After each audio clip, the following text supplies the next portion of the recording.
जो हुआ वह अच्छे के लिए हुआ, जो हो रहा है वह अच्छे के लिए हो रहा है, जो होगा वह भी अच्छे के लिए ही होगा।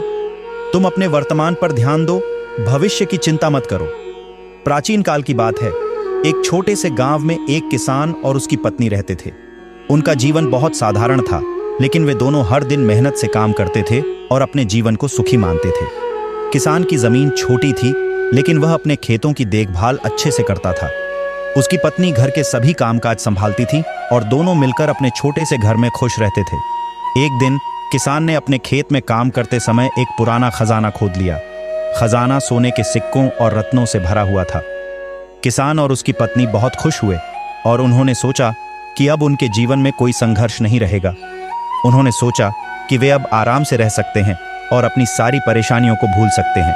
लेकिन जैसे जैसे समय बीतने लगा, किसान और उसकी पत्नी ने देखा कि उनका सुख और आराम कम होने लगा। वे हर दिन एक दूसरे से झगड़ने लगे। उनकी खुशी कम हो गई और उन्हें हर चीज में कमी महसूस होने लगी। उनका खजाना अब उनके जीवन के तनाव और समस्याओं का कारण बन गया था। फिर एक दिन किसान ने अपने गांव के सबसे बुद्धिमान व्यक्ति से मिलने का फैसला किया। उसने अपनी सारी समस्याएं उस व्यक्ति के सामने रखीं। बुद्धिमान व्यक्ति ने उसे सुना और कहा, मैं तुम्हारी मदद कर सकता हूं, लेकिन तुम्हें एक कठिन यात्रा पर जाना होगा। तुम अपने खजाने को गांव के बाहर एक पहाड़ी पर ले जाओ और वहां गाड़ दो। वहां तुम्हें जो कुछ मिलेगा उसे अपने घर लेकर आओ। किसान ने बुद्धिमान व्यक्ति की सलाह मान ली। उसने खजाना पहाड़ी पर ले जाकर उसे गाड़ दिया और फिर घर लौट आया। जब वह घर पहुंचा तो उसने देखा कि उसकी पत्नी खुश और शांत हो गई थी।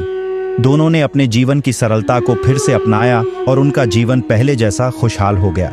किसान ने बुद्धिमान व्यक्ति की सलाह पर ध्यान देते हुए सोचा कि उन्होंने अपने खजाने को गाड़कर अपने जीवन की सरलता और खुशी को फिर से पा लिया।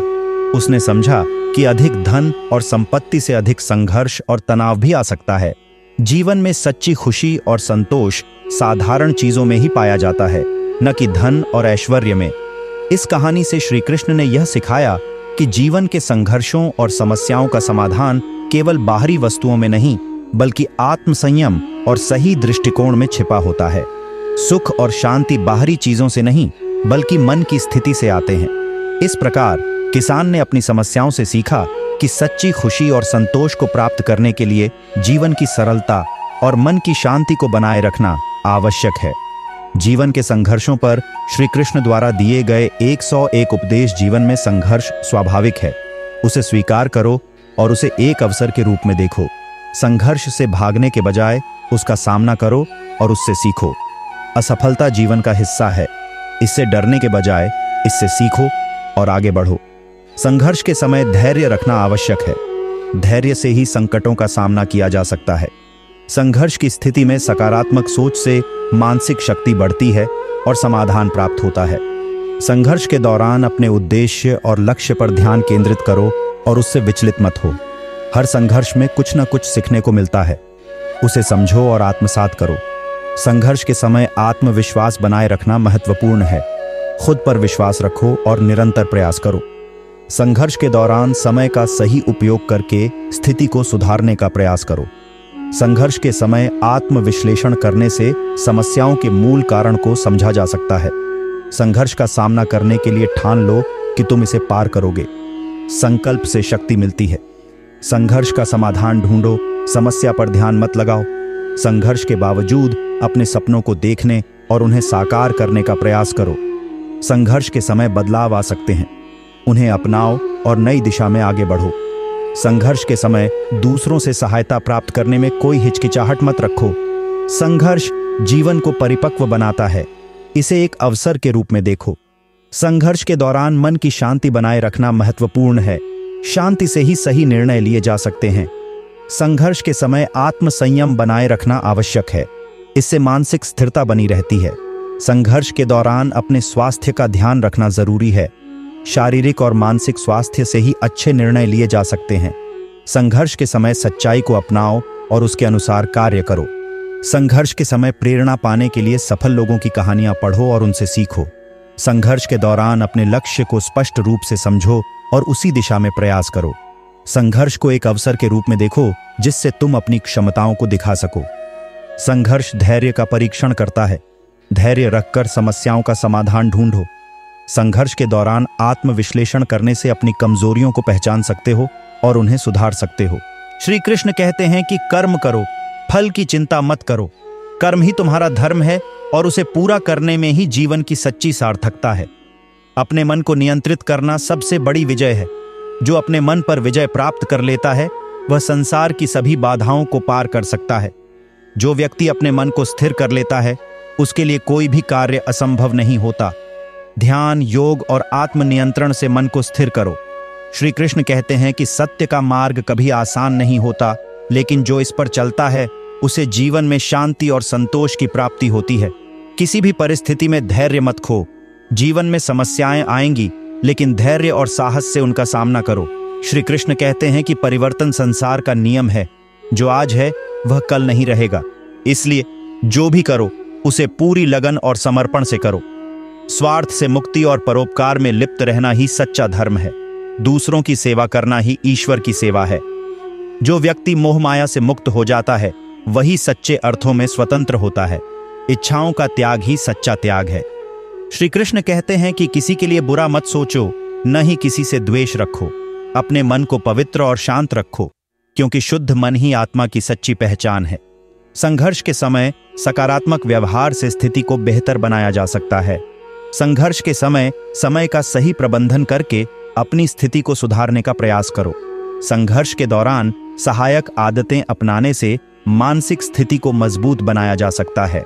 संघर्ष के दौरान समस्या के समाधान पर ध्यान केंद्रित करो और उसके अनुसार कार्य करो। श्री कृष्ण कहते हैं कि संघर्ष के समय सच्चे और सहायक दोस्तों से सहायता प्राप्त करो।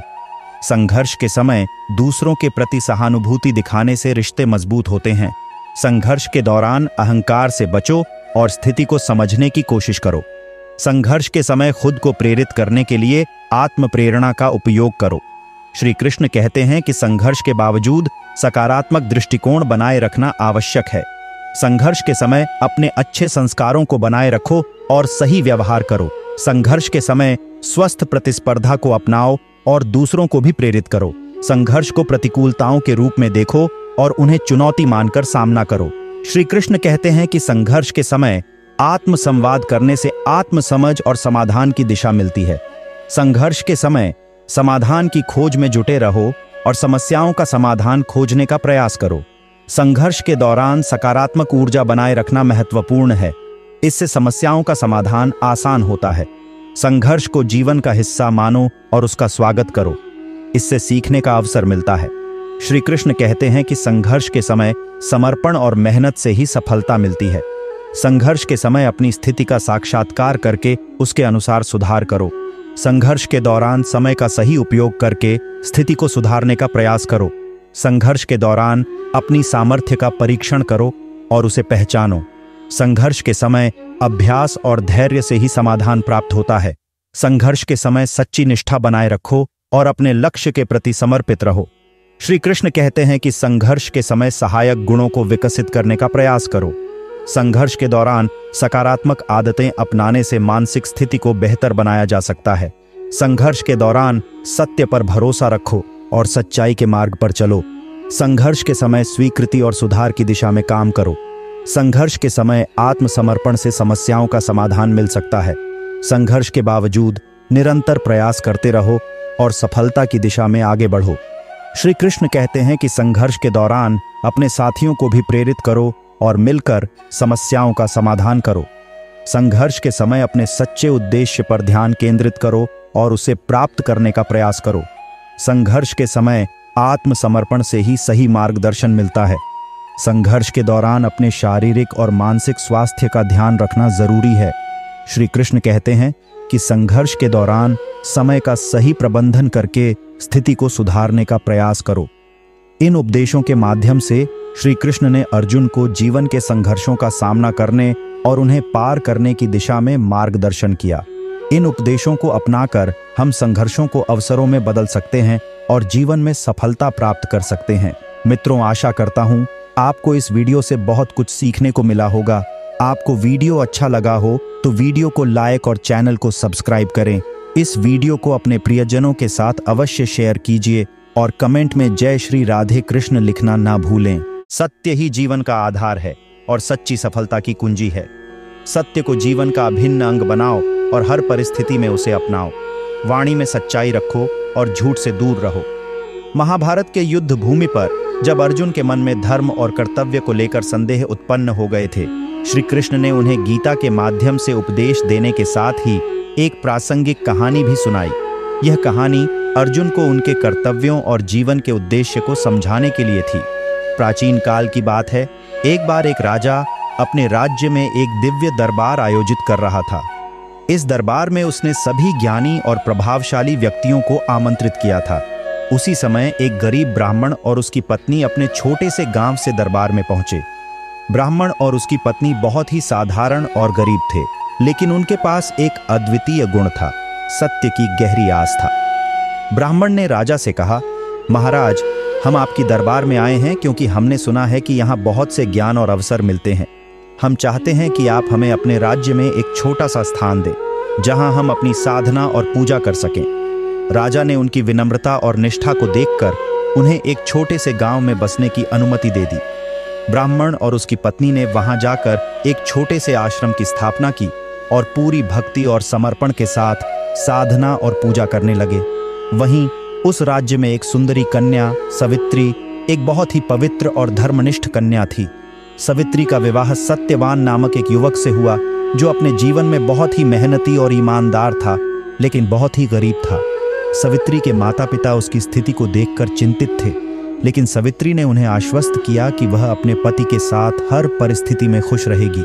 समय बीतता गया और सवित्री और सत्यवान के जीवन में प्रेम और समर्पण की भावना बढ़ती गई। एक दिन सत्यवान को एक रहस्यमय बीमारी हो गई और उसकी स्थिति गंभीर हो गई। सवित्री ने अपने पति के इलाज के लिए हर संभव प्रयास किया, लेकिन वह जानती थी कि सत्यवान की मृत्यु अब निकट है। सवित्री ने अपने पति की रक्षा के लिए एक अनूठा उपाय अपनाया। उसने तपस्या की और ब्रह्मा, विष्णु और महेश्वर को पुकारा। उसने अपने पति की जीवन की रक्षा के लिए भगवान से प्रार्थना की। उसकी निष्ठा और भक्ति देखकर देवताओं ने सवित्री को आशीर्वाद दिया और सत्यवान को जीवन दान देने का निर्णय लिया। सवित्री की भक्ति और निष्ठा ने सत्यवान को पुनर्जीवित कर दिया और दोनों के जीवन में सुख और समृद्धि लौट आई। उनकी दैवीय समर्पण की कहानी दूर दूर तक प्रसिद्ध हो गई। श्री कृष्ण ने अर्जुन को यह कहानी सुनाकर यह समझाया कि सवित्री की निष्ठा, समर्पण और कर्तव्य पालन की भावना ने उसे और उसके पति को संकट से उबार लिया। इसी प्रकार अर्जुन को भी अपने कर्तव्यों का पालन करते हुए पूरी निष्ठा और समर्पण के साथ युद्ध करना चाहिए। जीवन में कभी भी कठिनाइयां आएं, लेकिन सही मार्ग पर चलकर और अपने कर्तव्यों को निभाकर ही हम सफलता और संतोष प्राप्त कर सकते हैं। श्री कृष्ण ने अर्जुन को यह भी सिखाया कि कर्म करने में केवल परिणाम की चिंता करना छोड़ देना चाहिए और पूरी ईमानदारी और समर्पण से कर्तव्य का पालन करना चाहिए। इस प्रकार अर्जुन ने गीता के उपदेशों को आत्मसात किया और युद्ध के लिए मानसिक रूप से तैयार हो गया। अपने कार्य और विचारों में सत्य को प्राथमिकता दो। सत्य की सच्चाई और शक्ति को समझो और उसका सम्मान करो। सत्य को उजागर करने से ही अंधकार मिटता है। सत्य का प्रचार करो। सत्य में अपार शक्ति है जो सभी विघ्नों को पार कर सकती है। श्री कृष्ण कहते हैं कि सत्य और न्याय का संबंध अत्यंत घनिष्ठ है। सच्चे न्याय की प्राप्ति के लिए सत्य का अनुसरण करो। सत्य का पालन करने से जीवन में शांति और संतोष मिलता है। सत्य का बल महान होता है। इस बल का प्रयोग जीवन को सही दिशा में ले जाने के लिए करो। सत्य की साधना केवल बाहरी नहीं बल्कि आंतरिक भी होनी चाहिए। सत्य के प्रति पूर्ण निष्ठा रखो और जीवन में ईमानदारी बनाए रखो। सत्य की पहचान करने के लिए उसके परीक्षण और विचारण की आवश्यकता होती है। आत्मा की वास्तविकता सत्य में निहित है। आत्मा को समझने के लिए सत्य का अनुसरण करो। सत्य का आदर्श जीवन को उच्च मानक पर ले जाता है। विवेक के माध्यम से सत्य को समझो और अपनाओ। सत्य की शिक्षा से ही जीवन में सही मार्गदर्शन प्राप्त होता है। सत्य के प्रति पूर्ण समर्पण से ही स्थिरता और सफलता प्राप्त होती है। सत्य के मार्ग पर चलते हुए कठिनाइयों का सामना करो और बलिदान के लिए तैयार रहो। सत्य को आत्मसात करने से जीवन में सच्चे सुख की प्राप्ति होती है। श्री कृष्ण कहते हैं कि धर्म का पालन सत्य के बिना संभव नहीं है। सत्य के साथ धर्म का पालन करो। सत्य का प्रकाश अंधकार को समाप्त करता है और ज्ञान का मार्ग दिखाता है। सत्य के मार्ग पर चलने से जीवन में सब कुछ सही और संतुलित होता है। सत्य की मित्रता से ही सच्चे मित्र मिलते हैं और जीवन में स्थिरता आती है। साधना के माध्यम से सत्य की प्राप्ति होती है।